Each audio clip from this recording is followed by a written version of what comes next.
radio station. Kyle Mandapat, Pika's best radio personality. Daryl Azama, Pika's best DJ. The stations of choice broadcasting say thanks for all your votes and support. Congratulations to all of Pika's best nominees. If you're an advertiser, find out what our best can do for you and your business. Call 671-888-7346 for information, rates, and packages, and let us get your message out to Pika's best listeners with Pika's best broadcasters. Half a day. This is Clara Manglona from Security Title. A power of attorney can be a useful tool in a real estate transaction, but if abused, it can result in devastating loss. Choosing your representative should be done with the utmost care and should be very specific about the powers being granted. To mitigate loss, the team at Security Title confirms with the owner prior to using a power of attorney to sell the property.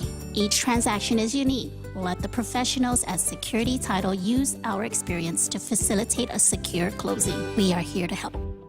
Listen to The Point anytime, anywhere on Odyssey. Odyssey is your new audio home for all the music, news, sports, and podcasts that matter to you. Find your favorite stations like The Point and discover more.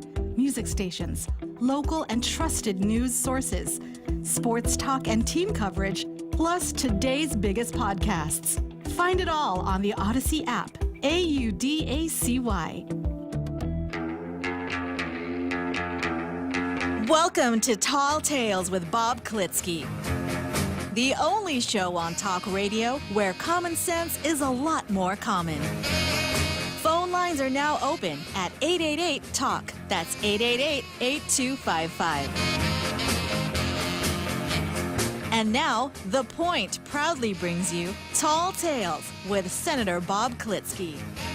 A well-regulated militia being necessary to the security of a free state, right of the people to keep and bear arms shall not be infringed. We, when I say we, I mean all the tailgaters, myself included, know exactly what that means. It means that this show dwells on the Constitution of the United States, individual freedom, liberty, conservatism, and good government in general. And we know, that's all of the tailgaters, all of our international radio listening audience, and me included, know that if that's what you're interested in, you have come to the right place. And of course, I always point out that if that's not what you're interested in, you are really in the right place, because it's exactly what you need. So here we go, starting another exciting episode, exciting informational, elucidating episode of Tall Tales. I start out with Zemi Ikotny.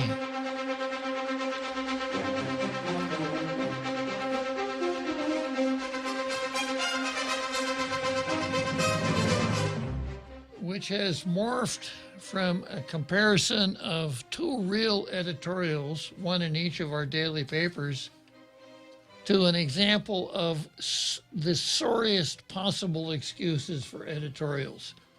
Today being the prime example. Here's the headline for today's editorial. Our view. GVB's Mungye food truck is creative way to promote Guam. Let's glorify a roach coach. That's the headline for today. As local government prepares to end the public health state of emergency. Yeah, next month we're going to finally end, 2 months from now, we're going to finally end the emergency. And the island's business community gears up to contribute to a healthy economy without the assistance of additional federal money. Restoring our tourist industry will become paramount to our post-pandemic recovery efforts. While complete reliance on our visitor industry is hardly a feasible long-term economic strategy, Guam will need all the help it can get, even if that means short-term investments in tourism for the time being. Guam Visitors Bureau President and CEO Carl T.C. Gutierrez has announced the latest creative idea to promote tourism. The launch of the Mungye food truck and Osaka, Japan. I don't usually do this, but I'm going to translate the word mungye. It means tasty. Okay? So, as an example, mungye izomo cheeseburger. Is your cheeseburger tasty? Yeah. The launch of the mungye food truck in Osaka, Japan, an affordably priced taste of Chamorro cuisine made right there in Japan, sold directly to prospective visitors. Wow, what a coup. Well, it can be said that the investment in this foreign business venture might better be used elsewhere. We believe it's certainly a better idea than the construction of a $50 million smart park in Tumon Bay. I don't think those should have been the only choices. But what a comparison. Right. Yeah, what a comparison. We have a herd consisting of a great gross of white elephants and a pet hamster. Which one would you rather have for a house pet? I'll get back to you. Yeah, let me get back. I'll circle back to you on that one. Yeah. So, not to throw cold water on Carl's idea. I think it's probably a pretty good idea, but it's not worth an editorial. It's not worth. It just doesn't rise to that level. And I'll give you something that Al Israel told me once upon a time. Al Israel actually is the guy that started tourism on Guam. He had an apartment building called the Fujita Apartments down on the beach. And he decided that, maybe we could draw some tourists from Japan. We didn't get any Japanese tourists at the time. So Al converted his apartments into a hotel, the Fujita Hotel. He went to Tokyo and he made a deal with taxi cab companies that they'd put those probably 1 square yard signs on the back of the taxis. Nice beach scenes. Japanese writing. Come to the beach on Guam, and some contact information. And that's how it all started. And then we got some lucky breaks. It turns out that for Japan Airlines, or Pan Am, it was cheaper for Pan Am to fly down here overnight than it was for Pan Am to store a plane at Haneda Airport. It actually cost less to make that round trip than to store the plane on the ground at what everybody else calls Haneda, because they put their emphasis on the wrong syllable. But it's actually Haneda Airport. So those two things kind of combined. And in the beginning, there were so few hotels that it was the Department of Commerce at that time. The Department of Commerce actually solicited local folks who would board Japanese tourists. So if you signed up to do it, you'd meet your Japanese tourists at the airport, you'd take them to your house, give them a place to,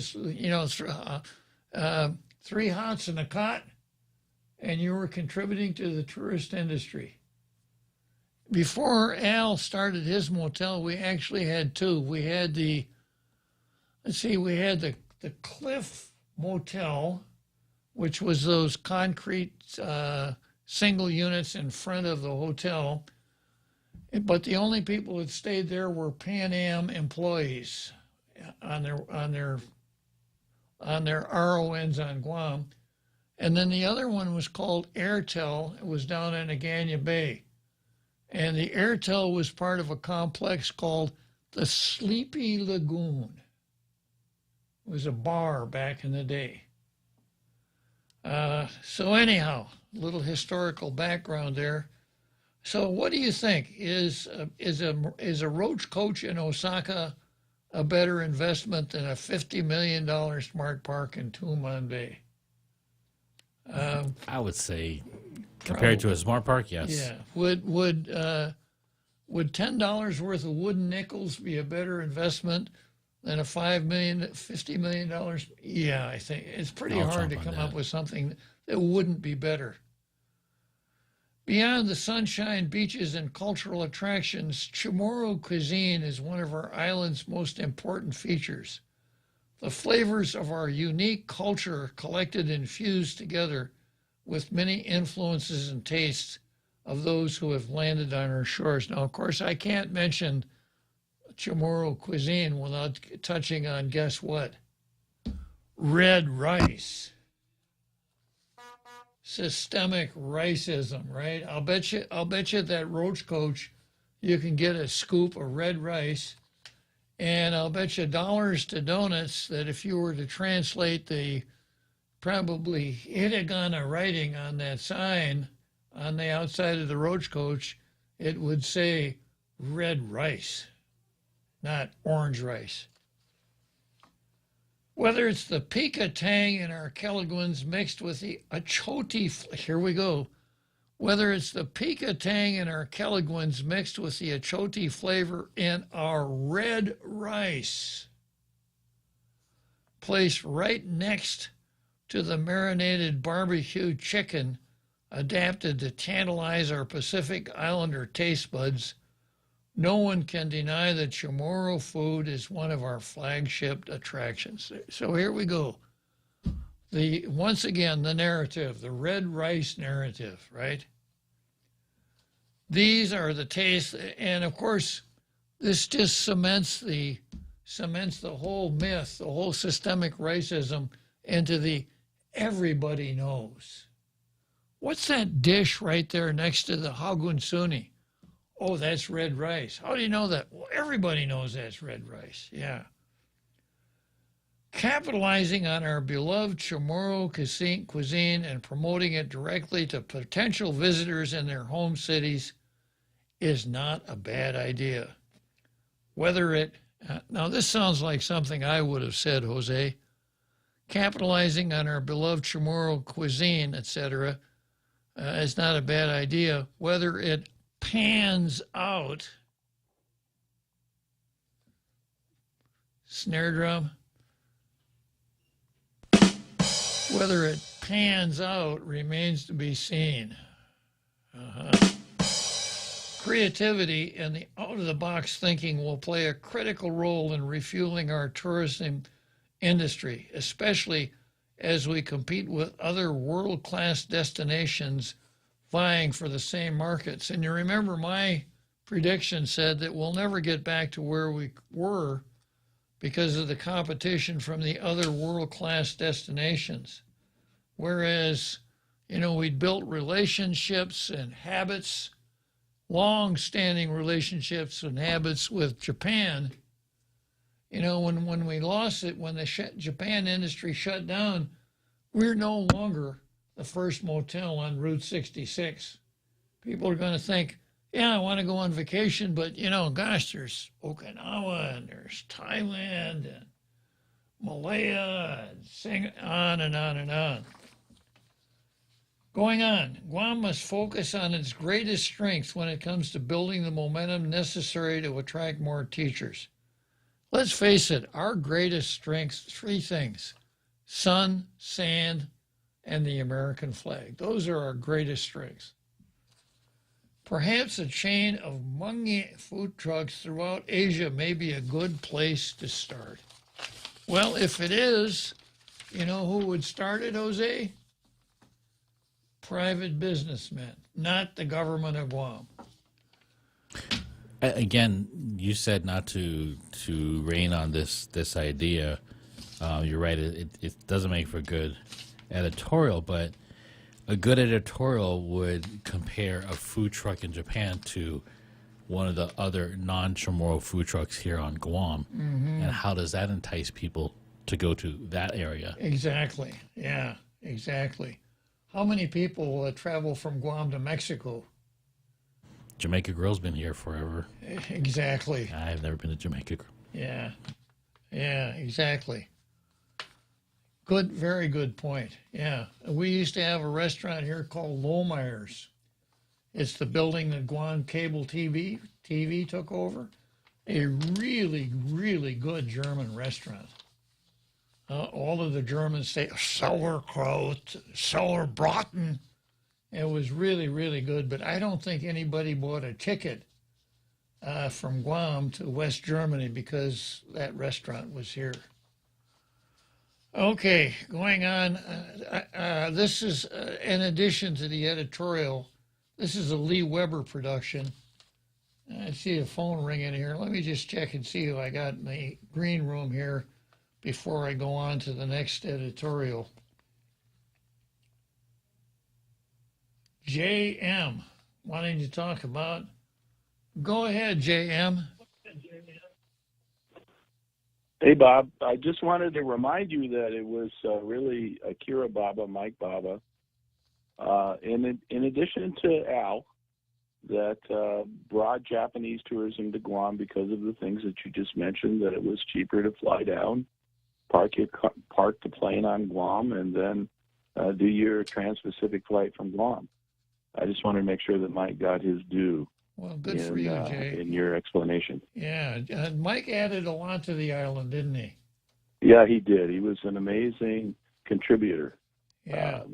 With all of his investments, including the Atlanta submarine that he invested in, and brought that new attraction to the island. So I just wanted to make sure that you mentioned him. Well, I'm glad we got tailgaters like you, Jay, that kind of help me make sure that the record is complete when I shoot my mouth off. No. I appreciate that, Bob. I'm home. I'm quarantined from COVID. So don't come visit. Okay. I'll keep my distance. Okay, my friend. And as long as you're there, as long as I got you on the line here, don't you think that one Ukraine is enough? That we don't need to create a replica in Jigo? Yeah, but I'm not sure what you're driving at. Why would there be a replica of Ukraine in Jigo? Well, if you drive around our place now with all of the trees decimated. Oh, yeah, I see. I got you. Yeah, no, we've got a dispute with a contractor, and we're trying to work that out. Okay, Jay, always a pleasure to talk to you. Welcome home, and I'll keep my distance until you've completed your quarantine. Thanks, my friend. Thanks very much. Yeah. Jay Merrill. A little plug for Jay Merrill, a consultant. If you want to consult with somebody, Jay Merrill's the guy. Consult with him about anything. Okay, so I'm going to read Lee Weber's column here since the Post didn't have one today. Here we go. Voting was never meant to be a convenience. It's a civic responsibility in a free republic. There are far too many countries around the world where citizens are not free to vote for their leadership. They suffer terribly because of it. Fortunately, we're not faced with that reality yet. What conceivable rational reason could there be to continue early voting on Guam? Now, of course, I riffed on this same theme myself, didn't I, Jose? In fact, I even contributed to the Daily News saying, not for me, I'm waiting till the final buzzer. In Florida, if Florida can count more than 7 million votes in one day, why can't it be done everywhere? Here on Guam, we have maybe slightly more than 50,000 voters. So no excuses at all for needing more than one day for counting locally cast ballots. Short of being off island for election day or suffering from physical disability to get to the polls, there's really no reason to conduct early voting on Guam. Here. And if you're going to be off island, bring along your proof, like an airline ticket, to be able to vote slightly early. If you suffer some disability, Election Commission staff can come to your house. This has been the historical practice on Guam. No matter the reason, it stopped and it must be restarted. I can certainly understand why incumbent politicians want to see early voting. That's who it favors. It favors the incumbents. It lessens the ability of their competitors to use negative historical information about them. Normally in election cycles, negative or forgotten information on incumbents is saved for the last few weeks or even within days of election competition. Early voting allows incumbents the ability to avoid such electioneering behavior that can be used to remind voters of any concerning negative behavior while they were in office and can be used against them. Does the name Judy Wampat 10 come to mind here? All the more reason to have everyone cast their ballot on election day. Another even greater reason to mandate election day only voting, particularly for the governor's race, is that voters get shortchanged when they're denied the ability to actually see and listen to the major candidates debate publicly on significant community or historical issues. If a candidate is unwilling to publicly debate their opponent on the major issues facing the community, then there's very likely a significant problem with their ability to lead. Public political debate has long been the hallmark of our free republic since its inception. You know, we still talk about the Lincoln-Douglas debates. 1858, when Lincoln ran against Douglas, lost to Douglas for a seat in the United States Senate, but made such an impression on the public in general outside of Illinois that it became the foundation for his successful run for president in 1860. Because he zeroed in on slavery, unlike Mr.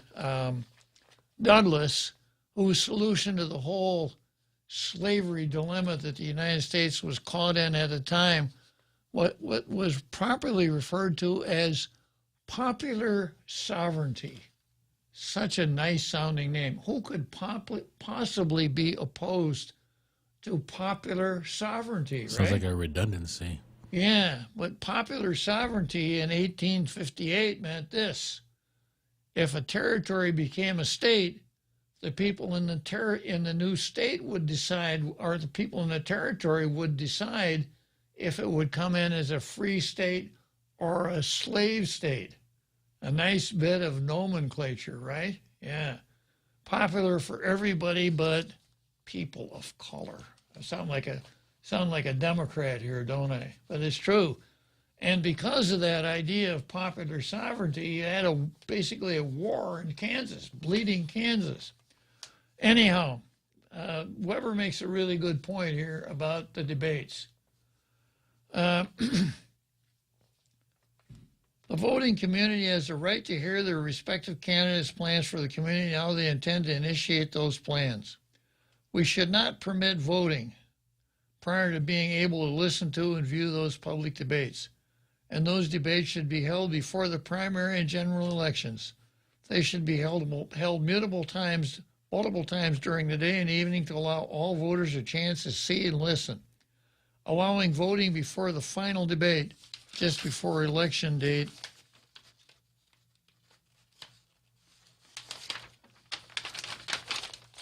shortchanges every voter of the opportunity to change their mind who they believe will make the best candidate for a particular community-paid position. While we're at it, why not schedule more public debates for senators and so on? But he made his point in the first part of this column here. And I agree 100%. And taking what Weber said to the national scene, you know, the Democrats really, really push the whole idea of the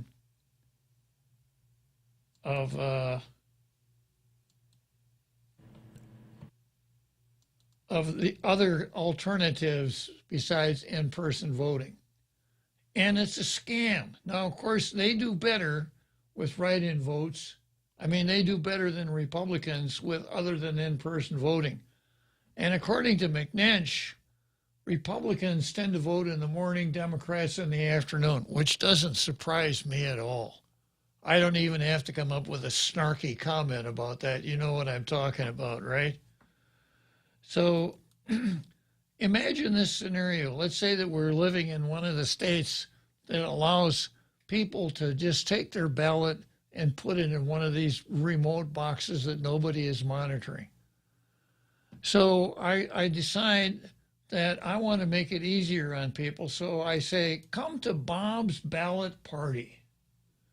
Beer, snacks, cheeseburgers, reggae music if you like it, whatever music you like.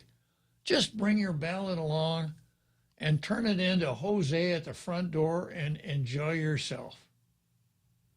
Jose, of course, marks the ballot. Everybody has a good time. Jose goes down and deposits the ballots in the ballot drop, and away we go. Or we even let people mark the ballots themselves. Give them to Jose, he'll take it in for you. He looks at the ballots, and the ones that didn't vote right, he tosses in the shucks can, and the other one go in the ballot box. It's just too real. The Democrats, of course, say that the more we get away from in person at the polls ballot, the freer our elections are, and the more we insist on in person at the ballot box, the more we're really engaging in what they call voter suppression. Now, I go along with Lee. If you're too lazy to get off your butt and get down to the polls, I don't want you to vote. And I'm very selfish on this point. I've mentioned it before. Rather than trying to get more people to vote, I would much prefer to spend some time on getting people to be more intelligent when they vote. I've mentioned this before, but back in 1948, when Thomas E. Dewey ran against Harry Truman, who I later on came to credit as being a good president, but Dewey was the favorite going into the election. Dewey was a crime fighter. He was, I think, the district attorney for the Southern District of New York, or excuse me, the Manhattan District Attorney. And he's the guy that put Lucky Luciano away for a long, long time. He was the one that really put a cap on the mafia. So he was very popular and was seen as the favorite. But the postmortem said that he didn't do as well with women as he should have. You want to know why, Jose? Why is that? His mustache. What? Yeah. He had a very well-trimmed mustache. And in 1948, very few men wore mustaches. Almost nobody wore a beard. Yeah, it just wasn't popular at that time. So, it just goes to show you that sometimes getting the vote out maybe isn't the best thing for us. Getting the intelligent voters to the polls.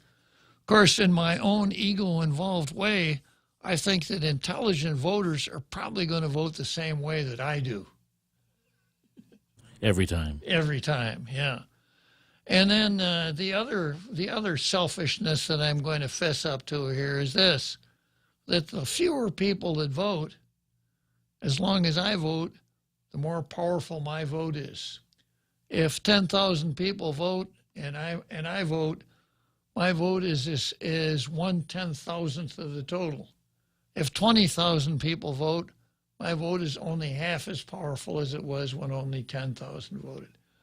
So if you're too lazy to get down to the polls, if you're not going to take the time to get up to speed on all of the issues, which really means listening to tall tales every day, then by all means stay home as far as I'm concerned. I don't see the wisdom in trumpeting this, we had such a high voter turnout yesterday. And I'll get to this item on the card from Boos, if I ever get to that point on the calendar. Okay, so much for Demi Cotney. Let me see what I've got waiting here in the green room. It's our Joe.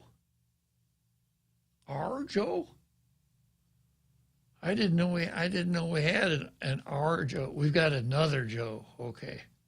We have another Joe, and then there's the real Joe Cruz. Go ahead, another Joe.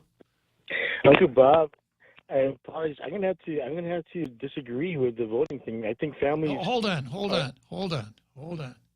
Now you know what the ground rules here on Tall Tales are, and that is if a caller calls up and he's had the benefit of my explanation, and he insists on being wrong anyhow, I will always protect his right to be wrong. Just ask Helen Middlebrook if you don't believe me. Go ahead, another Joe. I appreciate it, Bob. I think families, they help each other get to the polls, and if it's more convenient for them to travel in a group in carpool together to the polls to vote. Who said anything? Whoever can criticize that, that's fine. That's good. So that in that sense, if you got families voting together at the same time, then they might want to go later as opposed to earlier. No, that's fine. You know, if that, as a matter of fact, I think there's an old saying: "The family that votes together stays together."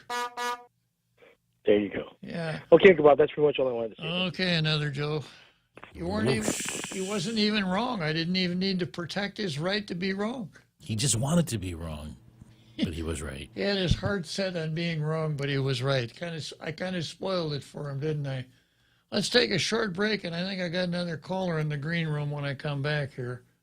We're already Pika's best radio station, but we're always looking for ways to be even better. Announcing the point on Alexa. In addition to our FM and HD radio feeds, our incredible app, informative website, Facebook Live, and YouTube Live, you can now tell Alexa to stream the point. And your smart speaker will start playing whatever we're saying. News and views 24/7 with your 4-word command.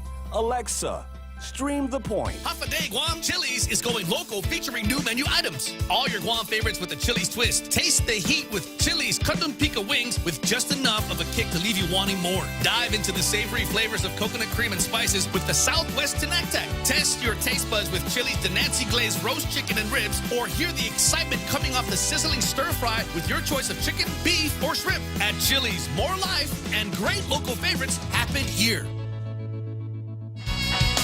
Welcome back to Tall Tales with Bob Klitzkie, Guam's single voice of reason.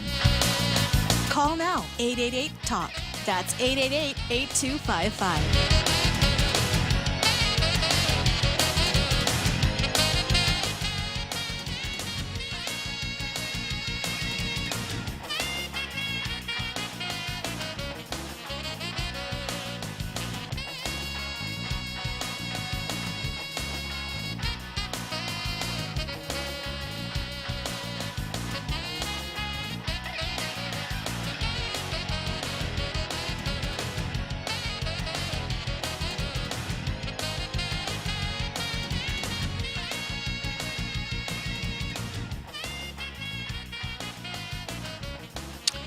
Yeah, so here we go.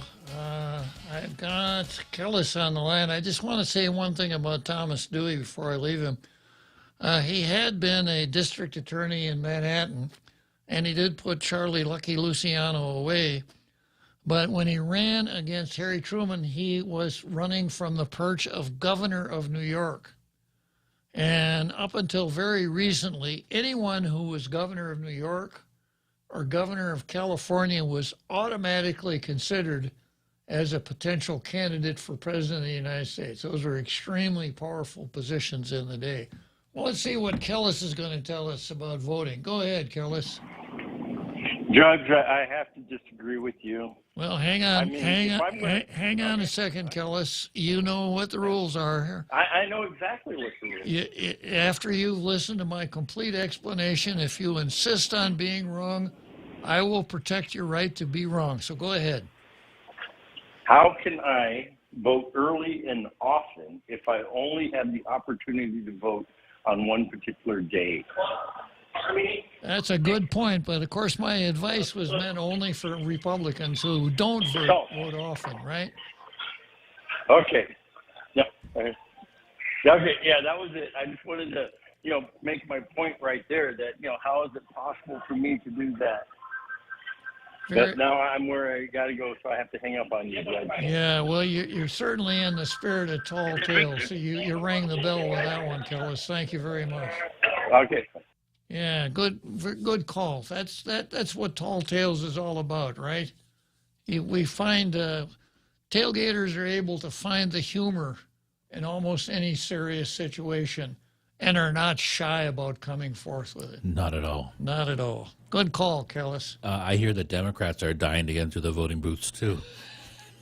Well, I told you about my grandfather. He voted Republican all his life. Oh, yeah? He never voted Democrat during his lifetime. And then? Well, then he died. And he became a Democrat. He became a Democrat, yeah. He didn't know it, but there he was, yeah. Okay, so let's go to the card. I spent a lot of time here with Jimmy Cotney today. And we start out, of course, with systemic racism. I picked up on it in the edit. We're just never going to get this red rice thing correct, are we? The narrative is so powerful that anybody who comes along and starts talking about orange rice, man, we may see the return of the guillotine here on the island. Okay, first item on the card is more David Lujan versus Chief Ignacio.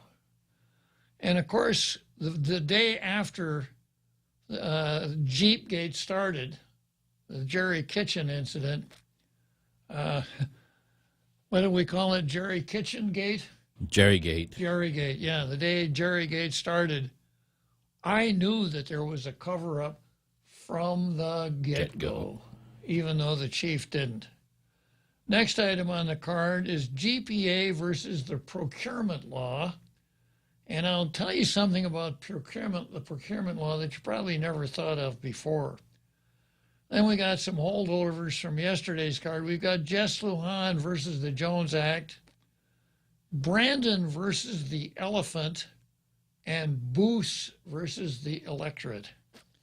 So here we go with systemic racism. This is what the Daily News editorial referred to as red rice. Obviously orange. You know the story of Paul Zerzan, always makes the sign of the Z. And he was called out by the Daily News. Leave our red rice alone. Okay, then when we get to David Lujan versus Chief Ignacio, I have to tell you a little bit about David Lujan. David Lujan is probably the best criminal defense attorney, not only right now, probably not since there have been courts on Guam, but probably the best defense attorney we will ever see. There was a time when David Lujan was first making his bones that he had 17 criminal jury trials. In 17 criminal jury trials, he was able to bring home 16 defense verdicts. 16. Now, the average, not the average, but a skillful defense counsel in that racket, if he could bring in 16 defense verdicts in his whole career, that's pretty noteworthy. And David did it 16 out of 17 times. So he is really, really good at what he does. And the talk in the bar is that there's nobody better with a jury than David Lujan. Very, very persuasive guy. And he doesn't use the old country lawyer tactic that I've told you about before. Country lawyer would describe his success this way. If the facts are against me, I pound on the law. If the law is against me, I pound on the facts. And if the law and the facts are both against me, I pound on the table. I think David's approach is more understated, kind of an aw shucks, I'm kind of just like you all, and it's worked very, very well for him. So, if you are ever in trouble and you need criminal defense attorney, There's a name to look for, David Lujan. So here's how Candid has written it up. And I've got both the Daily News and the Post write-ups, each of which touches on a little different dimension. But, of course, Candid is the most thorough. And this is what Candid says.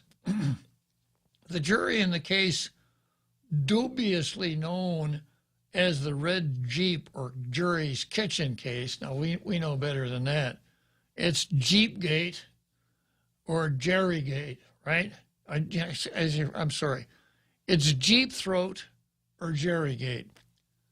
People learned today that police officers never interviewed the lone eyewitness to the actual crash. What could he possibly add to the narrative? Nikita Uggan. It's too bad we can't play that song Nikita for sound effects, Jose. Nikita Uggan, who is one of the 4 occupants of the notorious red Jeep that crashed into Jerry Kitchen in February 2021, is fighting the Attorney General's charges against her in trial. She, according to her attorney, David Lujan, maintains her innocence. The defense's theory of the case is simple. Ms. Uggan was not the driver of the red Jeep that night. She's the patsy. Okay, what's a patsy? Does anybody know what a patsy is? The one who takes the fall. The one who falsely takes the fall, yeah. And the person that really put that name on the road map was a guy named Lee Harvey Oswald. The original?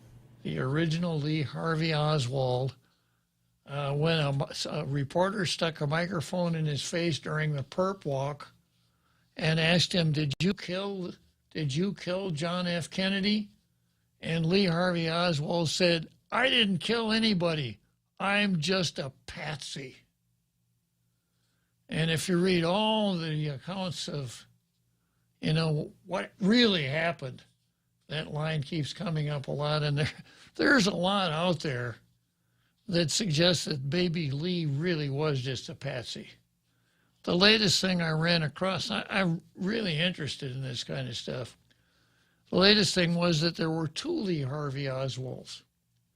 One was a defector from Russia who looked very much like Lee Harvey Oswald that the CIA picked up when he was like 8 years old and groomed him to send him to Russia as a defector from the United States.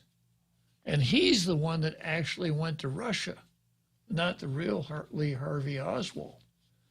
So they laid all of this groundwork to have the patsy go in and get shot by Jack Ruby. But the other guy, the real Lee, the fake Lee Harvey Oswald, is the guy that really did it. Anyhow, enough about patsies, right? But that's what David Lujan said about Nikita Uggan. She's the patsy, and thanks to police corruption, according to defense's theory of the case, the police department and the Office of the Attorney General have allowed the true culprit in the case, a police officer, to avoid facing the law. One of the other occupants of the red Jeep during that infamous crash was Guam police officer Janine Tetlahi. Ms. Tetlahi is the granddaughter of Senator Jose Pido Tetlahi. In the wake of the crash, Mr. Tetlahi's office lied to Candid, telling Candid Ms. Tetlahi was not involved in the crash at all. GPD Police Chief Stephen Ignacio later confirmed Ms. Tetlahi was an occupant in the Jeep during the incident. The original police response by patrol officers yielded nothing more than a traffic ticket yielded to Ms. Uggan. I think they got her for overtime parking because she left her Jeep in the parking lot too long. Yeah.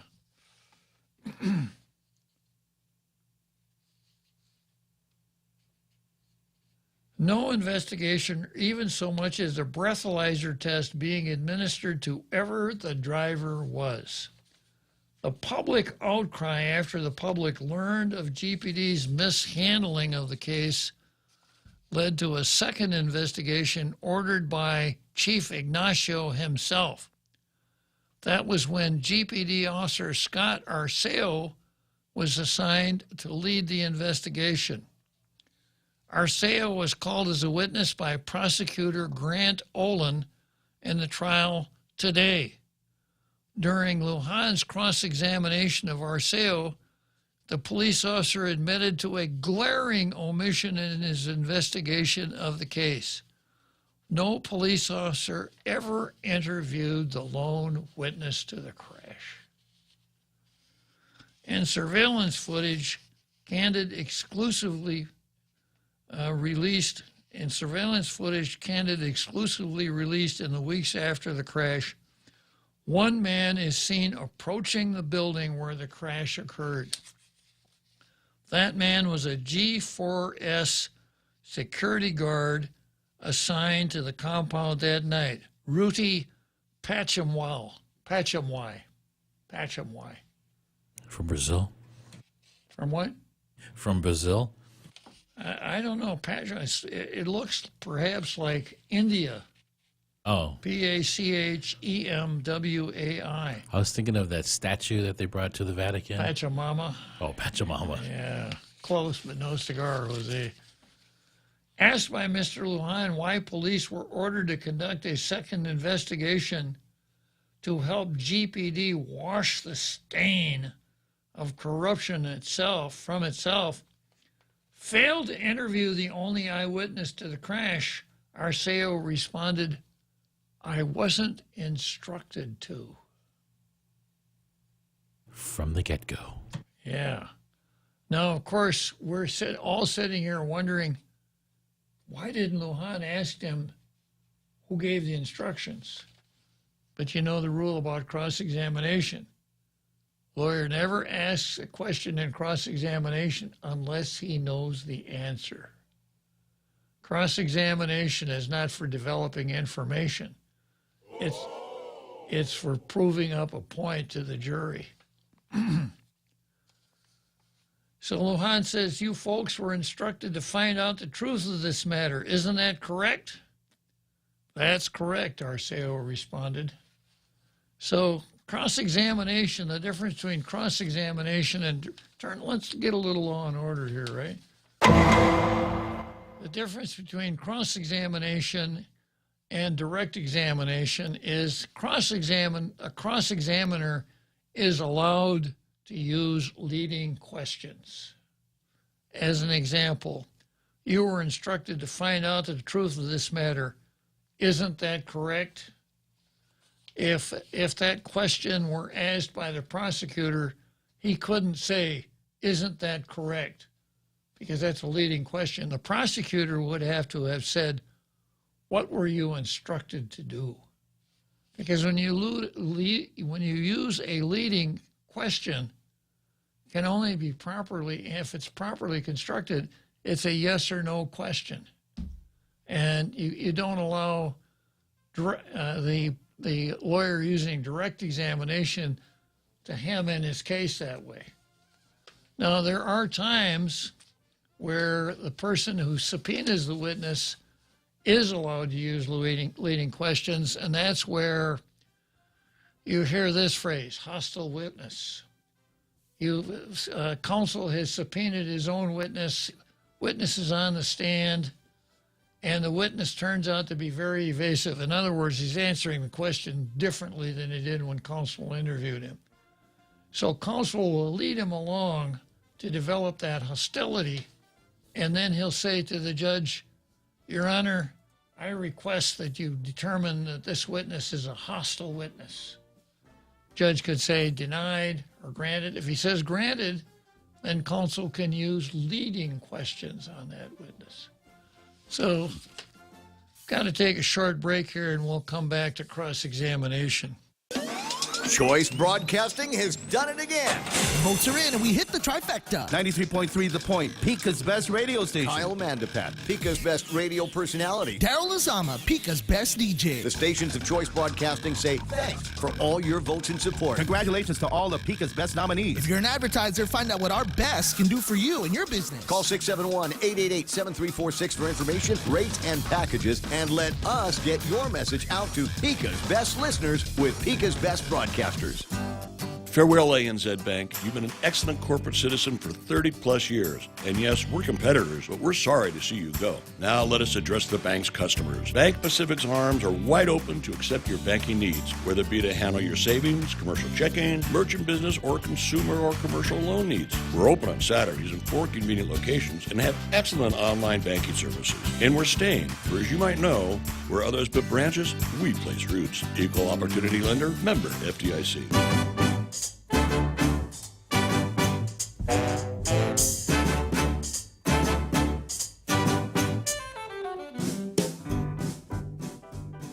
Okay, so here we are. And it's just a few minutes here before the big halftime show. So picking back up with the story here on Jeep Throat and David Lohan. So going on with the article in Candid, quote, so one of the most important things that you and your group should ascertain and find out is, quote, who was the driver that evening? Isn't that the most important thing, sir? Lujan asked. Arceo responded, that's correct, sir. You can see the government's case fall apart right there. You know, the prosecuting attorney might just as well have said to the judge, Your Honor, I move to dismiss. Because he can't win it from here on. The G4S security guard was the only person present when that damn car came flying into Jerry Kitchen, Lujan stated. Continuing, that's the most important reason, the most important person who can tell the jury about this case. Who was driving? That's Ruthie, the guy, the security guard, R-U-T-H-Y. I would pronounce it Ruthie because my mom's name was Ruth. And her friends called her Ruthie. But I suppose in this part of the world, it would be Ruthie, right? Okay, so then we have the Post article. Nice picture of Nikita Teresa Ogun on the front page.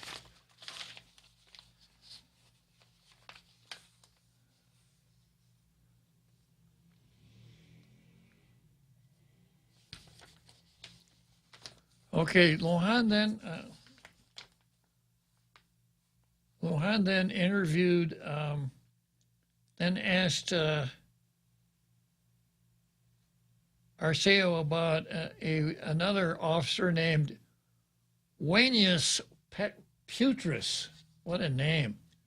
Lujan asked him about the interview with Putris, in particular details related to off-duty officer Janine Tetlahi being a passenger in the Jeep.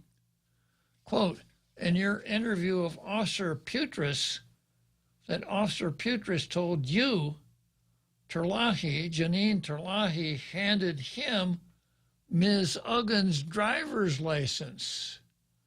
And he wrote down her information, though Putris did not ask Tetlahi for Uggan's identification. Isn't that correct, sir? Lujan asked Arceo. That's correct, Arceo replied before Lujan asked the officer of 24 years about standard procedure arriving to a crash. So let's go back to this here. So Putris said when he got to the scene to do some investigation, it wasn't Nikita Uggan that handed him a driver's license. It was Janine Tetlahi. Okay, we'll break for the big halftime show and come back to this.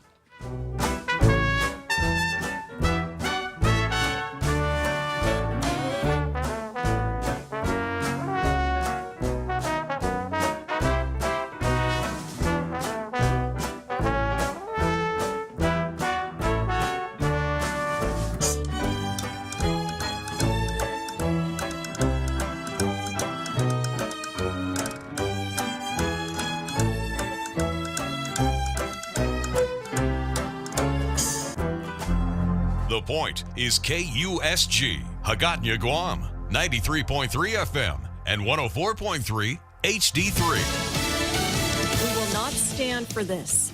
I'm Laura Cantor, Fox News. In the aftermath of the shooting at the gay nightclub Club Q in Colorado Springs Saturday night, Colorado 4th Judicial District Attorney Michael Allen says hate crimes will not be tolerated in the community. It is important to let the community know that we do not tolerate bias-motivated crimes in this community, that we support communities that have been maligned, harassed, and intimidated and abused. At least 5 people were killed and 18 others were hurt in the shooting. The suspect, 22-year-old Anderson Lee Aldridge, has been hospitalized and could face life in prison without parole if he is convicted of murder. Police arresting 22-year-old Leilani Simon, who reported the disappearance of her 20-month-old son back in October, for the boy's murder, after bones were discovered in a landfill. The FBI lab in Quantico, Virginia, confirmed that they are, in fact, human remains. Additional testing, including a DNA analysis, is being conducted, and we have every reason to believe that this will confirm the remains are Quentin's. Chatham County Police Chief Jeff Hadley. The chief says Simon is their only suspect. The White House attempting to alleviate concerns of a possible railroad strike. Fox's Kevin Cork reports. A massive strike that could cost about $2 billion a day as we head right into the heart of the holiday shopping and, for that matter, shipping season. Here's White House Press Secretary Karine Jean-Pierre. We continue to urge both sides to finish their work in good faith and avoid even the threat of a shutdown. And while Mr. Biden has said his administration will be the most pro-union and pro-labor ever, White House officials tell us he may not get involved in negotiations again. Without a deal, the strike could reportedly begin as early as December 5th. The death toll in the Indonesia earthquake now stands at 162. America is listening to Fox News. Looking for a boost in leadership? Live to Lead is back. Guam's #1 leadership event is coming November 29th at the Hyatt Regency Guam. It's the 8th annual global simulcast with 5 world-class speakers led by John C. Maxwell. We'll have leadership activities at the table, and you'll get a plan to jumpstart 2023. It's an exciting and energizing day to reset and recharge. Get all the details at livetoleadguam.com. That's live, the number 2, leadguam.com. Live2leadguam.com. Live to Lead is brought to you by Atkins Kroll, the Guam Chamber of Commerce, Guam Contractors Association, the Guam Daily Post, and 93.3 FM, The Point. Get the details and the lowest possible ticket prices right now at livetoleadguam.com. I'm Jerry Roberts, and I approve this message. With the end of Title 42 approaching, Border Patrol is expecting more migrants attempting to cross into the U.S. from Mexico illegally. Fox's Bill Malugin is in Anapra, New Mexico with more. Not everybody showing up here at our southern border is an asylum seeker. Many of them are looking to evade, and some of them are quite successful at it. In Anapra, New Mexico over the weekend, where we saw groups of men repeatedly scaling the border wall and then running off into New Mexico towards residential neighborhoods. Now, at the time, we didn't see any Border Patrol agents around, likely busy elsewhere with their daily duties, and we never saw any of these men apprehended, meaning they are likely going to be presumed gotaways. Some of them running in front of our vehicles, others running through the brush. These are not asylum seekers. These are people actively looking to evade and who are not willing to turn themselves in. On Fox's Hannity, Louisiana Republican Senator John Kennedy says he doesn't believe President Biden will be able to work effectively with the House, which will be under Republican control in January. I hope that President Biden will work with us, but I've seen no indication that he will. And I can't think of one problem in America today that the Biden administration is an answer to. President Biden says he can work with Republicans, pointing to the bipartisan infrastructure bill. The 49ers destroyed the Cardinals on Monday Night Football. The game was played in Mexico City. It was a damp night in Mexico City, but neither the rain nor the altitude slowed down the San Francisco offense in a 38-10 demolition of division rival Arizona. Jimmy Garoppolo threw 4 touchdown passes for the 49ers, 2 each to George Kittle and Brandon Ayuk. Deebo Samuel also had a rushing score for the 49ers. With the win, San Francisco improves to 6-4 on the season and is now tied with Seattle for first place in the NFL NFC West. Arizona played without quarterback Kyler Murray, who missed his second straight game with a hamstring injury. That's Fox's Eric Messersmith. I'm Laura Cantor, Fox News. Farewell, ANZ Bank. You've been an excellent corporate citizen for 30-plus years. And yes, we're competitors, but we're sorry to see you go. Now let us address the bank's customers. Bank Pacific's arms are wide open to accept your banking needs, whether it be to handle your savings, commercial checking, merchant business, or consumer or commercial loan needs. We're open on Saturdays in 4 convenient locations and have excellent online banking services. And we're staying, for as you might know, where others put branches, we place roots. Equal Opportunity Lender, member FDIC. Choice Broadcasting introduces their unbeatable lineup of morning show. Hands down winners of Guam's morning radio battle. Daryl Lizama grooves his way through Boss 104 playing Guam's favorite classic hits. Morning mouth Ray Gibson shakes the cage on 93.3 The Point. And now, we are proud to announce the Morning Blender with Kyle Mandapat, mixing it up at sunrise on Star 101. If you're an advertiser trying to reach the most valuable ears, we've got the shows that listeners have been tuning into for decades. One call gets all three. 671-888-7346. That's 888-REIO. Come try Guam's original Chamorro restaurant with Pica's best 5 years running. Mezcla Chamorro Fusion Bistro. Experience Chef Peter's candied salmon over scallion coconut rice, octopus to naktak, Chamorro platter, and their award-winning gourmet hamburgers. Or if you're looking for something healthy, try their keto-friendly menu. Come and enjoy Mezcla's half-a-day service at their Hagåtña and Grand Plaza Tuman location. Call their Hagåtña location at 479-2652 for reservations.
Okay, so here we are, another big halftime show here, aptly conducted by our friend Jose.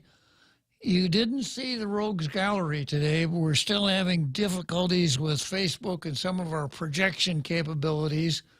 But we'll be back with Rogues Gallery tomorrow. So this would be if you're not in Rogues Gallery now, this would be a great time to do it. So you could kick off tomorrow in Rogues Gallery. And Jose is going to tell you just exactly how you go about getting your face in Rogues Gallery. The process is very simple, Bob. You go, or they ought to go to thepoint.gu, click on the link of the T-shirt with the beard. It'll take you to a local link where you can order your T-shirt. When the T-shirt arrives, take a selfie and send that selfie to the Point's WhatsApp number at 671-797-8255. And that's all there is to it. That's all there is to it. Okay, and you too can be famous. You can tell all your friends, hey, I'm on Tall Tales. Forever. And my face and my T-shirt are broadcast to the international radio listening audience over Facebook and YouTube. Okay, so we're turning back here to Jeep Throat. So this is where I left off. David Lujan says to Arceo, in your interview of Officer Putris, that Officer Putris told you Tetlahi, that is Janine Tetlahi, handed him Ms. Uggan's driver's license and he wrote down her information, even though Putris did not ask Officer Tetlahi for Uggan's identification. Isn't that correct? That's correct, Arceo replied.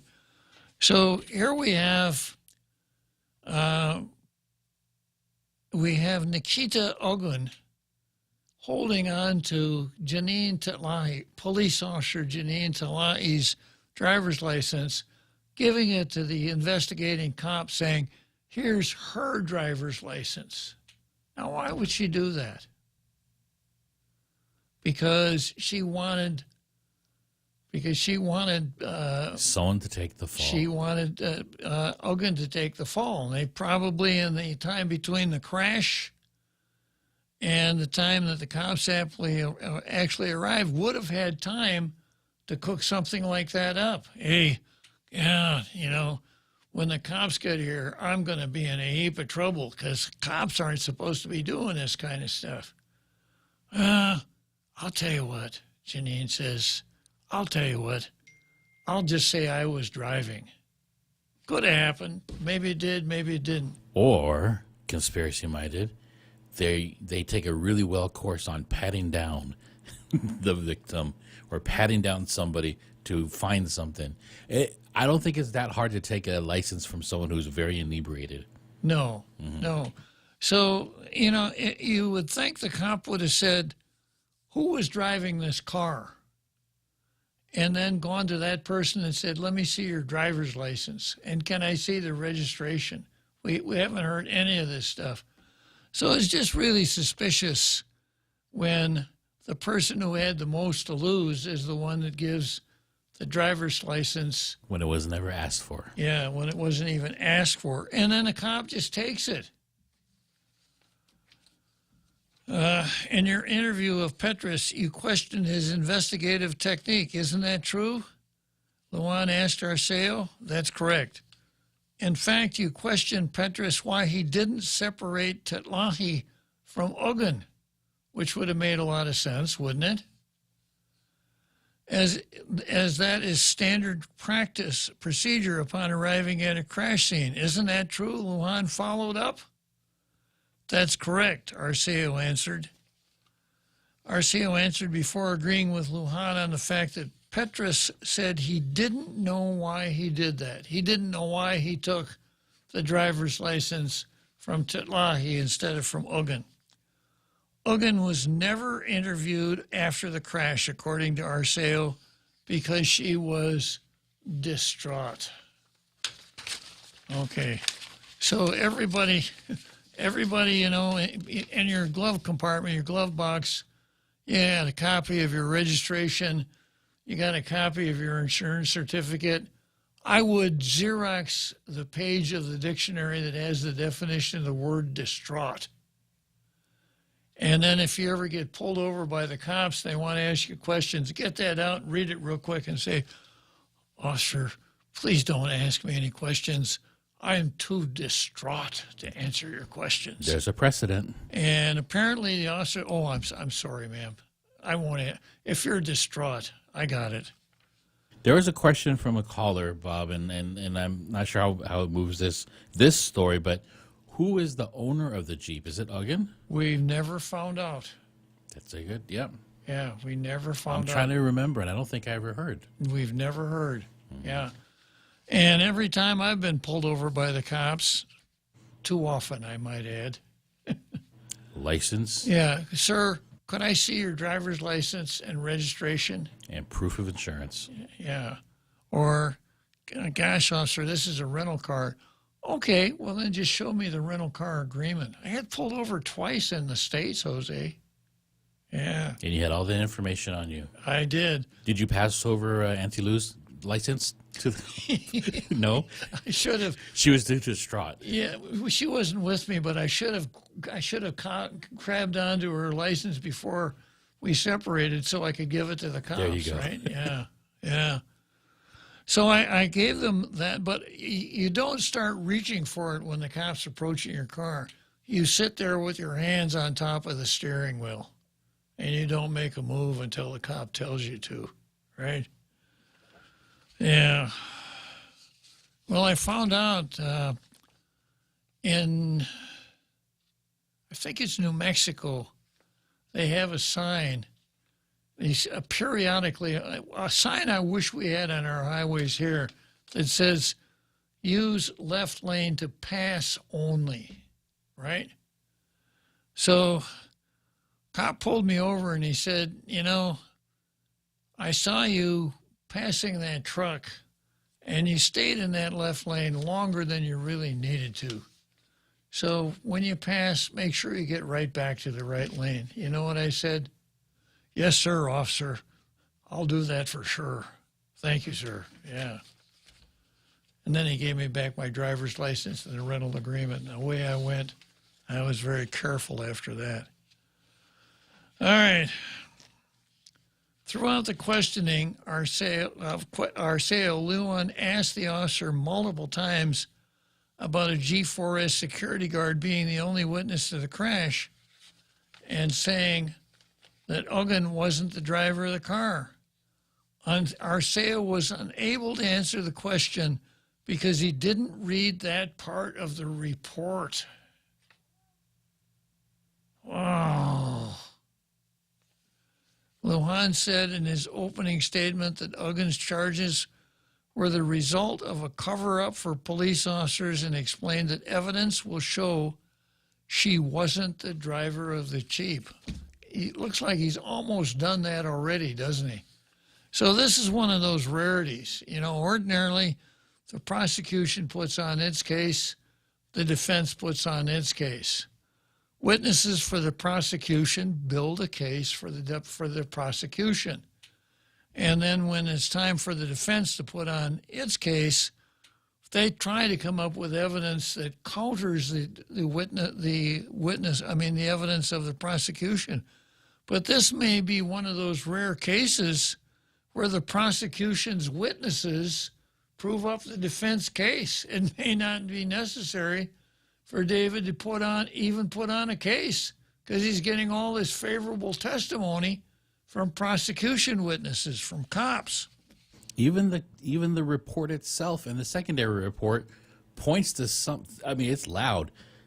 I want to know when Lujan asked if Officer Putras if Arceo knew that Officer Putras did not ask Officer Terlahi for Miss Uggan's identification. Is that written down or is that from memory? You know what I mean? Is that documented in Putras's original report? Yeah, well, you know, the defense counsel can interview the cops before the trial, so David may have been able to dig this out before the trial. Okay, then the next article is from the Daily News. And let's see.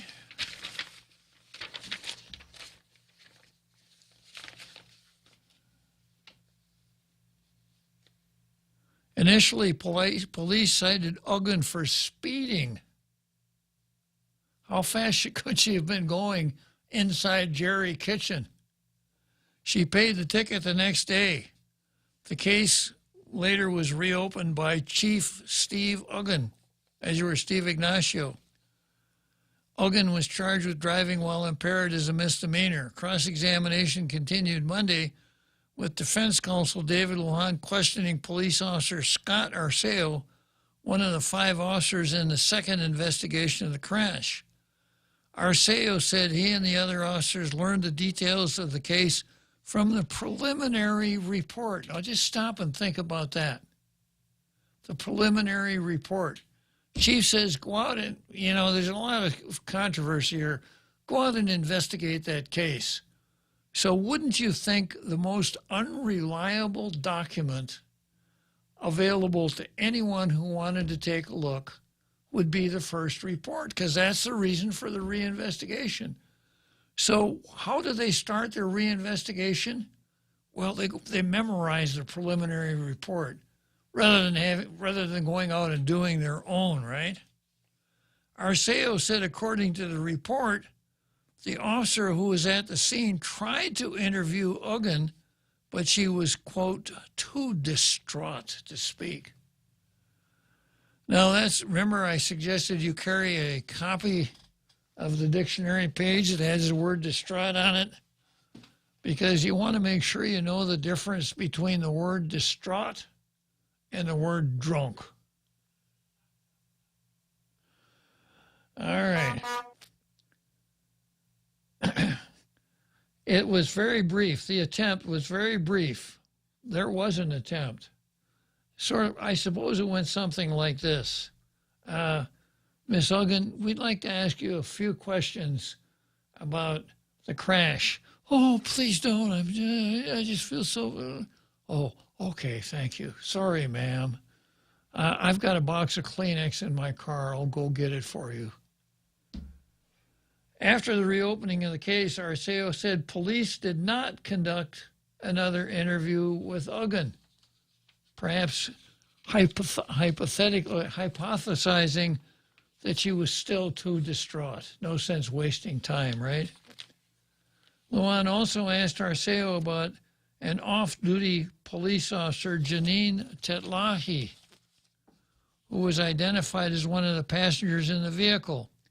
Lujan said Tetlahi handed the police officer Uggan's license and wrote down her information, even though the officer didn't ask for her information. So that's even better than candid, you know. Oh, officer, here, this is the driver's license. If you want to copy the information, I've written it down for you too, just to make it easy for you. You know what would have made it suspicious if that happened? The person giving that officer was not another officer. Yeah. You see what I'm saying? Yeah. From the get-go. Yeah. No cover-up. Yeah, from the get-go. And, of course, we keep coming back. The chief of police made the notable great pronouncements list right up there with Governor and Ernie Chargaloff and Jeff Johnson and Vanessa Williams. This is what the chief said the day after Jeepgate happened. I have no information, even from the get-go, that there was a cover-up in this crash, which the statement impeaches itself. So if there was a cover-up, would the cover-up have been designed at the get-go, or would it have taken a little while to flesh out? But that's our chief. Bonnie Suba says on Facebook here, you know, when this is all over, the chief ought to resign. And he should. If it goes like this, if this is how it comes out, that the cops covered up for Janine Tetlahi, and if there's a not guilty verdict of Uggan, that comes close to being almost a foregone conclusion, doesn't it? That the officers on the scene said, oh, gosh, you remember the blue wall? Yeah, there's an officer involved here. We never snitch on fellow officers. So let's just write this up as I think the ticket was for imprudent driving, not speeding. We'll just write it up as imprudent driving, and no harm, no foul, sota prim, and probably no one will pay any attention to it after tonight. I heard after repairing his front wall, Jerry considered painting it blue to protect it. To protect his restaurant. All right. So let's see. Let's take a short break here, and we'll come back to GPA versus the procurement law. Choice Broadcasting has done it again. Votes are in, and we hit the trifecta. 93.3 The Point, Pika's best radio station. Kyle Mandapat, Pika's best radio personality. Daryl Lazama, Pika's best DJ. The stations of Choice Broadcasting say thanks for all your votes and support. Congratulations to all of Pika's best nominees. If you're an advertiser, find out what our best can do for you and your business. Call 671-888-7346 for information, rates, and packages, and let us get your message out to Pika's best listeners with Pika's best broadcasters. Listen to The Point anytime, anywhere on Odyssey. Odyssey is your new audio home for all the music, news, sports, and podcasts that matter to you. Find your favorite stations like The Point and discover more. Music stations, local and trusted news sources, sports talk and team coverage, plus today's biggest podcasts. Find it all on the Odyssey app. AUDACY.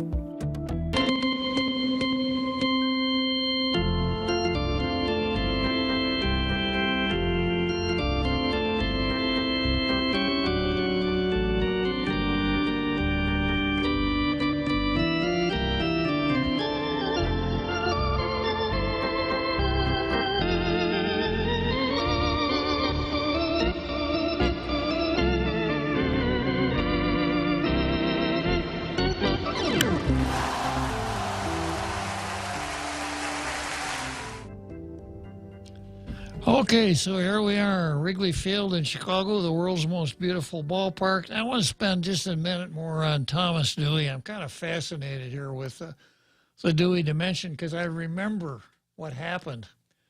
You know, in 1948, the Chicago Tribune, even though the town I lived in was 75 miles from the Chicago Loop and was in Wisconsin, not Illinois, the Chicago Tribune was delivered to my hometown. That was the old days of newspapers, you know, when there were 4 daily newspapers in Chicago, and a paper like the Tribune would have 4 or 5 editions every day. There'd be the morning edition and the late morning edition and so on. So the paper that was delivered on the day after the election in my hometown had the famous headline, "Dewey defeats Truman." So that, you know, they made their projection, and they were wrong. And there's a really famous picture of a smiling Harry Truman holding that newspaper. So here's a scoop on Dewey's mustache. Dewey grew his mustache when he was dating Frances, apparently his girlfriend, and because she liked it, the mustache stayed, to delight of cartoonists and dismay of political advisors, for 20 years. During the 1944 election campaign, Dewey suffered an unexpected blow when Alice Roosevelt Longworth was reported as having mocked Dewey as, quote, the little man on the wedding cake. You've all seen that statue of the bride and groom, right? The little man on the wedding cake, alluding to his neat mustache and dapper dress. It was ridicule he could never shake. And in politics, ridicule is about the strongest weapon there is.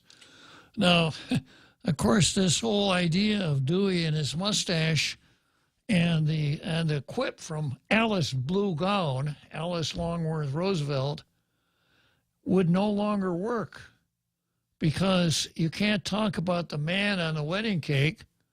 You'd probably have to say the men on the wedding cake. Otherwise, you'd be accused of being a bigot, thinking that there could only be one man on a wedding cake. Okay, GPA versus procurement law. I just saw a picture of Dewey. He looks a little like Clark Gable with that mustache. Well, a little thinner, a little less presupposing, a little less masculine, a little neater. He wasn't sharp in the cheekbones, but yeah, that's a Clark Gable mustache. It didn't help him. No, it did not help him at all. Yeah. And as I said, mustaches weren't like today. You know, probably. It seems like almost the majority of men have facial hair right now. It's not as strange. It's kind of strange to be clean shaven nowadays, except at my house. By the way, out there, international radio listening audience, I ceded the championship to Jose. Jose is much better at growing a beard than I am. So, as tall as you are, I only see you from the mustache up behind the monitor. Okay. Congratulations. Thank you. So Guam PDN, the failed procurement protest which derailed a 40-megawatt solar farm on military land in Dadido will cost Guam Power customers more than $101.3 million in lost savings compared to the cost of producing the same amount of energy by burning a fuel, according to GPA. As GPA prepares to submit, as it were, to solicit proposals for 180 megawatts of renewable energy projects, it will ask lawmakers to change the procurement law to make it more difficult for losing bidders to protest awards. GPA also wants lawmakers to limit the local preference for bidders, which drives up costs for power customers when applied to high-value projects. Guam law gives local businesses a 3% preference for renewable energy contracts greater than $500,000. Bad law. You know, these preferences, and I got, you know, I really took after this women's preference. Remember that? This is not good government.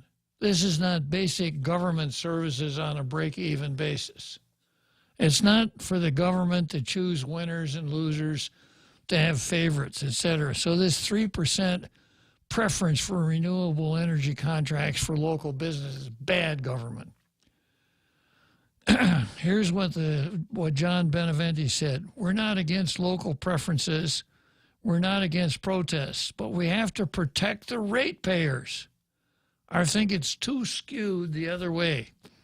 According to GPA, ENGIE, which I'm going to call ENGIE, Solar, the winning bidder for the new solar farm, backed out several months ago, stating it no longer could guarantee its bid price of 11 cents per kilowatt hour, compared to the 21 it's going to cost us pretty soon, because of the years-long delay in getting the project started.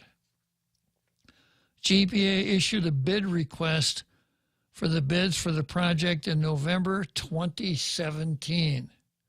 Losing bidder, Glide Path Marianas Operations filed procurement appeals in 2019 and 2020, arguing ENGIE didn't meet the project's technical specifications. The Office of Public Accountability in September 2020 ruled against Glide Path, which then appealed to Superior Court Judge Elise Iriarte. And in January 2022, Iriarte ruled against Glide Path and affirmed the OPA's procurement decision 5 years later. After ENGIE project fell through, GPA also lost access to the Dado land, which the military could instead use as part of a new missile defense system. According to Beneventi, ENGIE would have produced about 1.57 billion kilowatt hours of energy during the life of its contract at an average cost of 12 cents per kilowatt hour. It will instead cost about 18.5 cents per kilowatt hour to produce the same amount of power by burning fuel. He reported increasing the cost from 189.8 to 291.2 million. Beneventi said 18.5 cents per kilowatt hour is what fuel charge is expected to cost once the new Ukadu power plant starts operating in 2024. It's over $100 million in savings we could have produced for our ratepayers, except for a protest that never prevailed at any level, said CCU member Simon Sanchez. There's no question from a policy point of view in terms of what's better for ratepayers. We need to make this law. GPA is writing a resolution asking lawmakers to change the procurement law. The resolution could be approved by CCU during its next meeting. Beneventi didn't say how the procurement process should be changed, but said local preference should apply only to purchases of $2 million or less. And I'm going to trump that by saying there shouldn't be any at all.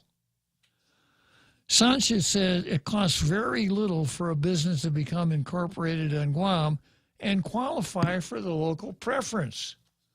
So you've got a company called Out of Town Jaspers with its corporate headquarters in Delaware.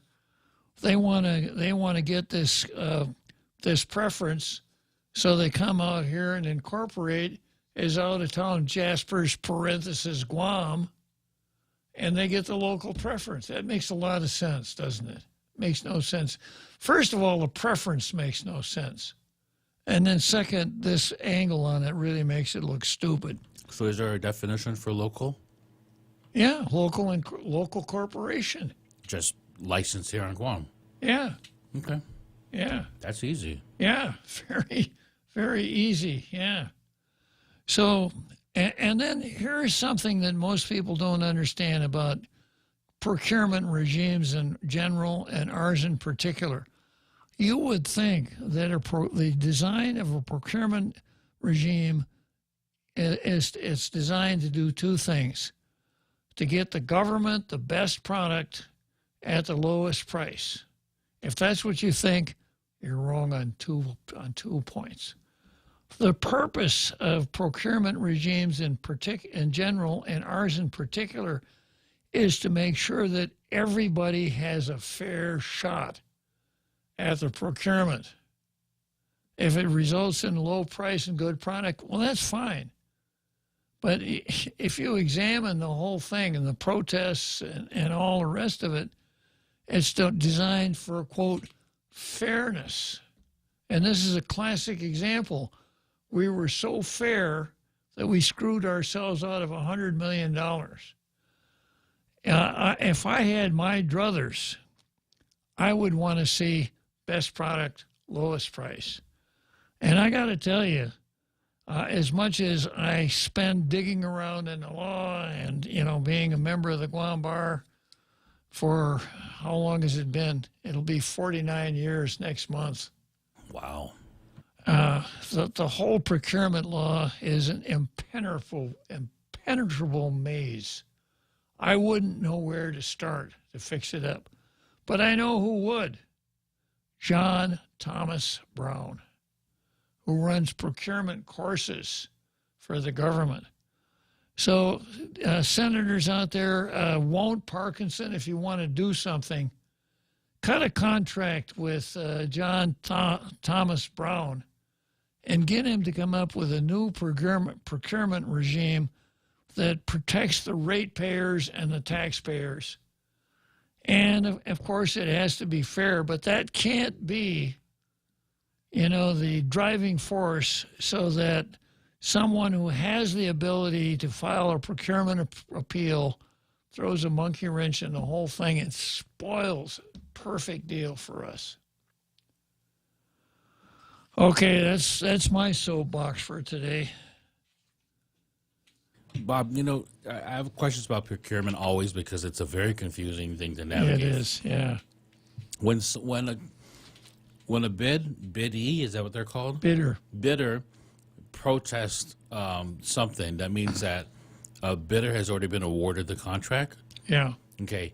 The person protesting, do they have to have specific grounds, or can they just claim a general protest? No, they have to have, and there are two basic grounds: that the prevailing bidder was not a responsible bidder, or that the bid was not responsive.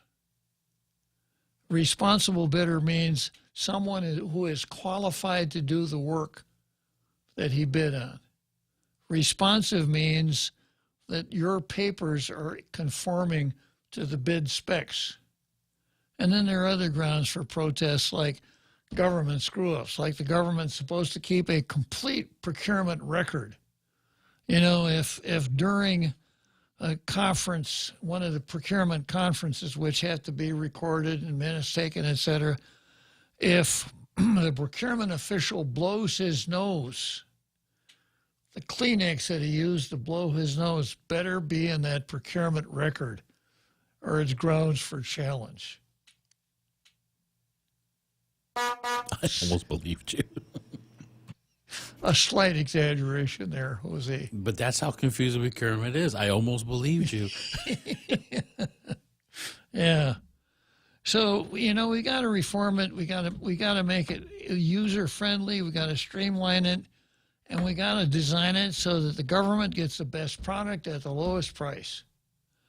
Especially when you're talking about big money like this and really important stuff, because if our power authority, if they couldn't generate power, that's the end of this island. Power and water, are the heartbeat of this island. Those two utilities are everything. And to read a story like this, to find out how this procurement mess screwed us out of $100 million is just a heartbreaker. And then, of course, everybody will say, well, you know what, that's why they keep raising the power, keep raising the rates. Well, it's not, but That's how we could lower the rates. You know, if we could have pushed that through, the more we generate from the sun, the less oil we burn. It's just a simple fact. Okay, I'm going to go on to the next item on the card, Jess Lujan versus the Jones Act. So the Daily News had a little write-in. Tell us what you think Jim Moylan ought to concentrate on when he's sworn into Congress. And a little aside here, folks, Jim Moylan is now the superstar of the Republican Party. He's the guy that we got to rebuild around. He was the star. You know, everybody else on our baseball team, all of our pitchers, you know, got slammed all over the place. They came out of the game with earned run averages of about 8.5. Jim Moylan's earned run average is 0.00. Jim Moylan threw a no-hitter in that game. He struck out the other side's Babe Ruth, the daughter of a former delegate to Congress. I don't know if I made that comment here, but he actually went up against her narrative of being anti-military. He did. And being anti-U.S. to an extent. Anti-American. Anti-American. And because of that, I think that's why he got voted in. Yeah. So a good politician is one who finds the issues. Remember my advice to candidates. Sit down and write up a page of why you want to run and what you're going to do when you're elected. Come up with your message. Tell folks why you're running and what you're going to do. If you have credibility and you get your message out, you have a really good chance of being elected. Well, Jim developed his credibility, much of it almost because of the negative press he got, but he had credibility and he had a message that resonated with the public, and he got it out, and he won. So, you know, Jim Moylan walks out to the mound, the other side sends up Babe Ruth. And Jim, 3 pitches, struck her out. 3 called strikes, and she was out of there. She went from Babe Ruth to Mighty Casey. Exactly. So we gotta rebuild around Jim Moylan. And Jim Moylan, whatever you do in Washington, that's what you got to do back home here. You got to just one advice: don't do the land rights thing. Yeah, don't. And that was dumb, just absolutely dumb. And of course, that's where he and Siegfried had something in common. They both picked on a stupid issue, and they both came across as being dumb because they did. But anyhow, Jim got it half right. Jess Lujan did not touch the ancestral landowners thing. Good for him. And this is what he said. I think one of Moylan's main priorities should be, with full support of the legislature and the governor, to help secure a 24-month Jones Act waiver. The Jones Act is a 1920 federal law that limits competition between U.S. ports to only ships that are U.S. flagged and built. Over the last 2 years, the Biden administration, as did the Trump administration before it, approved Jones Act waivers for Puerto Rico and the East Coast because of natural disasters or other emergencies. The military buildup on Guam, the pandemic, and the war in Ukraine have caused prices to soar and inflation to rise so rapidly and significantly in Guam that many families are struggling and almost everyone is feeling the financial pain. Military personnel stationed in Guam receive a substantial housing allowance or live on base rent-free. Military personnel can shop on base and purchase incredibly discounted groceries and retail goods that most local can only dream about. Military personnel are also able to buy gasoline on bases at prices far below the average island resident must pay. I point this out to highlight the fact that the Department of Defense and the federal government already acknowledged that the need for subsidies to military personnel and many federal government employees stationed on or assigned to Guam. The Jones Act was designed to affect intra-coastal shipping on the east and west coasts of the U.S. The purpose was to ensure the presence of U.S. flagships that would be available in times of national emergencies, as well to protect the American shipbuilding industry. None of these objectives are met in applying the Jones Act to Guam. And I got to stop here for a second. None of these objectives are met at all. The Jones Act has killed the maritime industry. It's become very difficult to get a job as a merchant seaman on an American ship. Very, very difficult. Because the only ships that can do the intercoastal trade are the ones that are built in American shipyards. It costs 4 times more to build a ship in American shipyards than to buy one from Korea. Yeah, 4 times more. Shippers are in business to make money, right? And then it has to be owned. The full Jones Act has to be owned by Americans, has to be crewed by Americans. So it's a nice break for Matson because their ships are Jones Act compliable, and they've got the monopoly between Long Beach, Honolulu, and Guam. And the Honolulu thing is a big advantage to them. If the Jones Act didn't apply to Honolulu, it would be a big help for us because nobody's going to load a ship up and sail it just to Guam, right? And then there's another dimension to the Jones Act that I just ran across myself. There was a long article online, I don't remember the author, who said that if we got rid of the Jones Act, it would be a boon to the American economy because it costs only 10% as much to ship by ocean freight that it does ship by rail or truck. So we could be shipping a lot of stuff, oil from Louisiana to New York, right? We could be shipping various agricultural products down the Mississippi to New Orleans to be exported from there on barges and so on. So it could bring a whole new dimension to the American economy. Now, of course, you know who's going to fight that tooth and nail? Railroads and the trucking industry. But if you don't try, you're never going to get anywhere. So if that could happen, the Guam Jones Act thing would fall by its own weight. So Jess is on the right track here. Of course, a complete repeal would be better, but sometimes you got to go after things incrementally.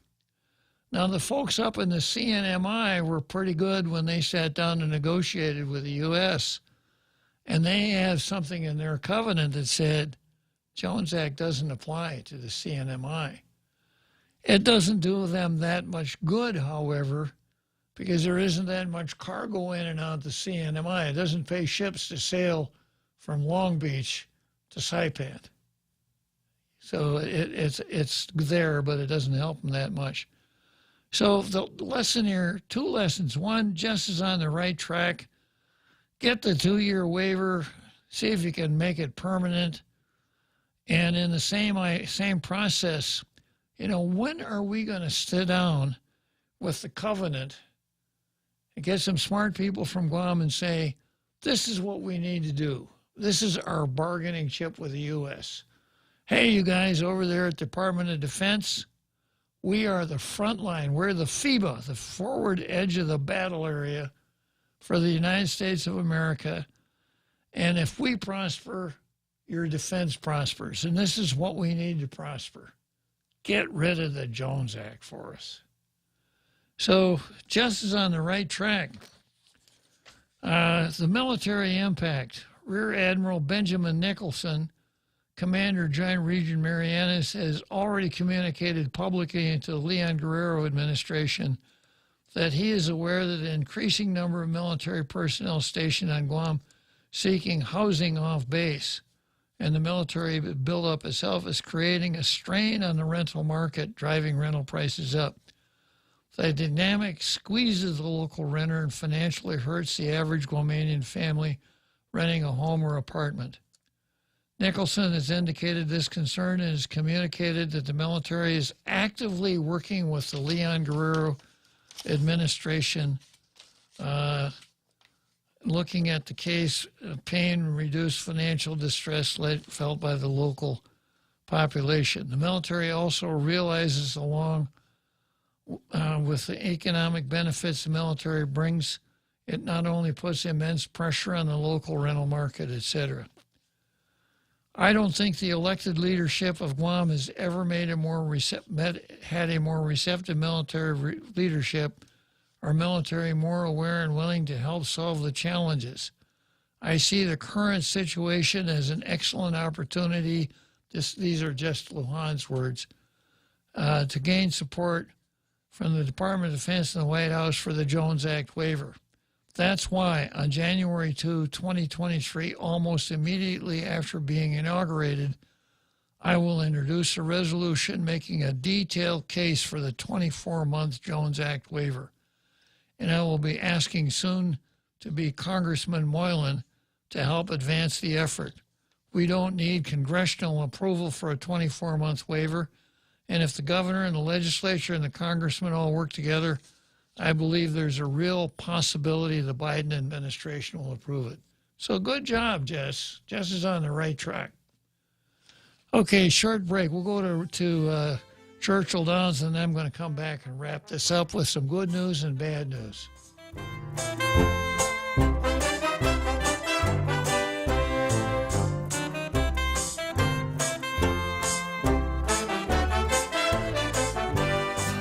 Farewell, ANZ Bank. You've been an excellent corporate citizen for 30-plus years. And yes, we're competitors, but we're sorry to see you go. Now let us address the bank's customers. Bank Pacific's arms are wide open to accept your banking needs, whether it be to handle your savings, commercial checking, merchant business, or consumer or commercial loan needs. We're open on Saturdays in 4 convenient locations and have excellent online banking services. And we're staying, for as you might know, where others put branches, we place roots. Equal opportunity lender, member FDIC.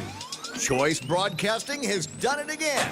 Votes are in and we hit the trifecta. 93.3 The Point, Pika's best radio station. Kyle Mandapat, Pika's best radio personality. Daryl Azama, Pika's best DJ. The stations of Choice Broadcasting say thanks for all your votes and support. Congratulations to all of Pika's best nominees. If you're an advertiser, find out what our best can do for you and your business. Call 671-888-7346 for information, rates, and packages, and let us get your message out to Pika's best listeners with Pika's best broadcasters.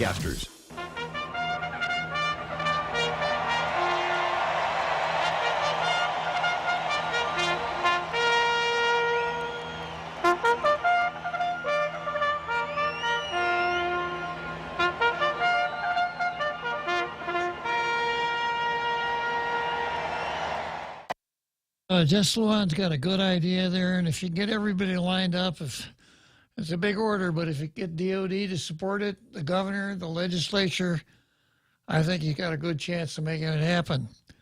The bad news and the good news.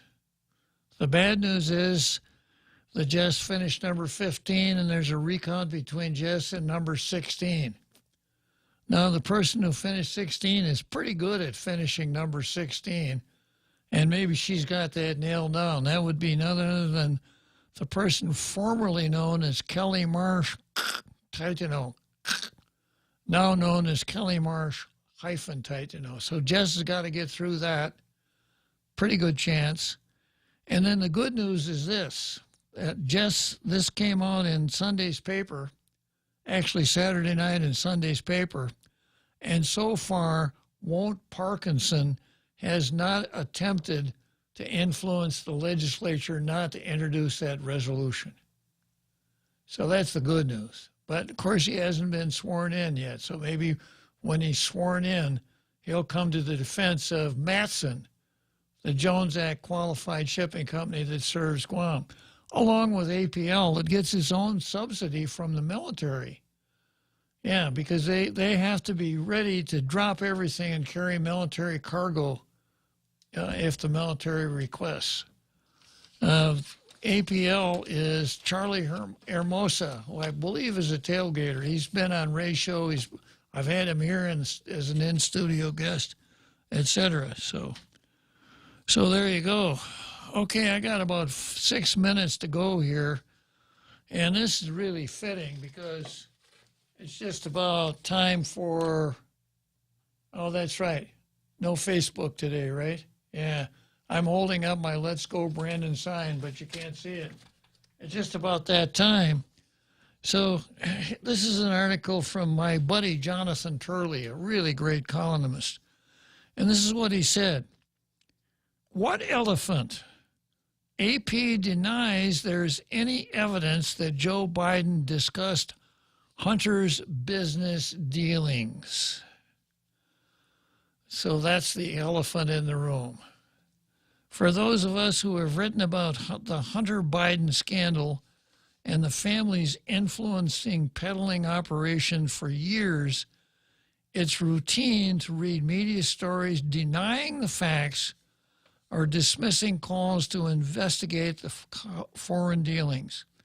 However, this weekend, the Associated Press made a whopper of a claim that there's no evidence even suggesting that Joe Biden ever spoke to his son about his previous dealing, about his foreign dealings. I previously discussed how the Bidens have succeeded in a Houdini-like trick in making this elephant of a scandal disappear from the public stage. For you younger folks, Harry Houdini was probably one of the most famous magicians that ever lived. They'd chain him up, put him in a coffin, and throw him in freezing water. A great escape artist. And he'd somehow be able to escape. He could make elephants disappear from a state, on and on and on. A great magician. I previously discussed how the Bidens have succeeded in a Houdini-like trick in making this elephant of a scandal disappear from the public stage. They did so by enlisting the media in the illusion. However, this level of audience participation in the trick truly defies belief. The statement of the Associated Press at this stage of the scandal is breathtaking by telling, quote, Joe Biden has said he's never spoken to his son about his foreign business, and nothing the Republicans have put forth suggests otherwise. For years, the media has continued to report Biden's repeated claim, I have never spoken to my son about his overseas business dealings. At the outset of the media only had to suspend any disbelief that the president could fly to China as vice president with his son on Air Force Two without discussing the son's planned business dealings on the trip. Of course, the emails on the laptop, what laptop, quickly refuted this claim. However, the media buried the laptop story before the election or pushed the false claim that it was fake Russian disinformation. New York Times, I'll never forget that. And how many of those, he's probably going to talk about it, those experts? 51 former intelligence experts. Right, it looks like Russian disinformation. Former intelligence, indeed. President Biden's denials continued after an audio tape surfaced showing President Biden leaving a message for Hunter specifically discovering coverage of those dealings. The call is specifically referring to those dealings. And here's a quote. Hey, pal. Hey, pal, it's Dad. It's 8:15 on Wednesday night. Yeah, I'm going to come back to this tomorrow for sure. But this is a really good time for me to say, let's go, Brandon.